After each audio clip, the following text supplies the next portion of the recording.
Guys, সবাইকে বলি good morning. তোমরা সবাই কেমন আছো? আসলে আমরা সবাই খুব ভালো আছি। আমরাও ভালো আছি, সুস্থ আছি। তো চলো সকলে সুস্থতা কামনা করে আজকে দিনটি শুরু করা যাক। এখন বাজে ঘড়িতে 10টা আর আমি এখন রান্না বান্না দেখো গ্যাসে বসে দিয়েছি ওইদিকে। আর এই দেখো এদিকে কালকে হচ্ছে জগন্নাথ রথযাত্রা, আর আজকে দেখো ছেলে জগন্নাথের গেঞ্জি পরেছে। যাই হোক, আমি এখন আজকে সকাল সকাল এই কারণে রান্না করছি, কারণ আজকে বড় মামা এসেছে। যেহেতু এই সোমবার দিনই বড় মামাদের মানে ঘাট শ্রাদ্ধ কাজ, আর কি সোমবার থেকে সোমবার দিন ঘাট, তারপর দিন শ্রাদ্ধ, মঙ্গলবার বুধবার দিন খাওয়া দাওয়া মানে আশপান্না যাকে বলে। সেই কারণে মামা এসছে আমাদের বাড়িতে নেমন্তন্ন করতে, আমার বাপের বাড়িতেও নেমন্তন্ন করবে, আর মাসির বাড়ি আর যার যা আত্মীয় স্বজন আছে সবাইকে নেমন্তন্ন করবে। সকালে আমার বাড়িতে এসে দেখা করে ছেলের সঙ্গে নেমন্তন্ন করতে গিয়েছে।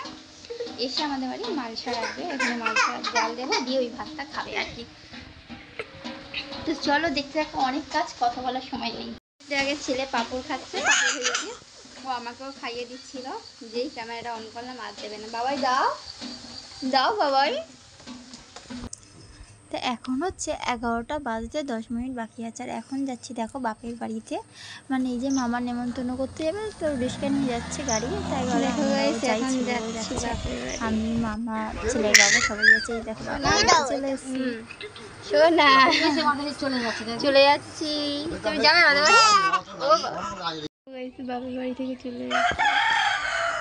এখানে এই যে মামার মালসার ভাতটা করেছিলাম, খুবই সুন্দর হয়েছিল, মামাকে খেতে দিয়েছিলাম। আর এখানে দেখো মা আমাদের জন্য কাঁঠাল পাঠিয়েছে, যেহেতু একটা বড়ো কাঁঠাল নিয়ে এসেছিলো, তো আমি গিয়েছিলাম, মা বললো কিছুটা নিয়ে যাও, অনেকটাই দিয়েছিল। তারপরে এই যে ছেলে আর আমি এখানে বসে আছি, নিজেদের মতন করে সময় কাটিয়েছি। ছেলে দেখো কীরকম চুপচাপ আছে, কোলে মাথা দিয়ে, সত্যি দেখো আমার বাবাই কেমন আছে। তো চলো সবাই বলি টাটা বাই, সবাই ভালো থেকো, সুস্থ থেকো, দেখা হবে নেক্সট ভিডিওতে। আর এখন সামনের ধামাকাদার ভিডিও আসছে, তো চলো টাটা বাই।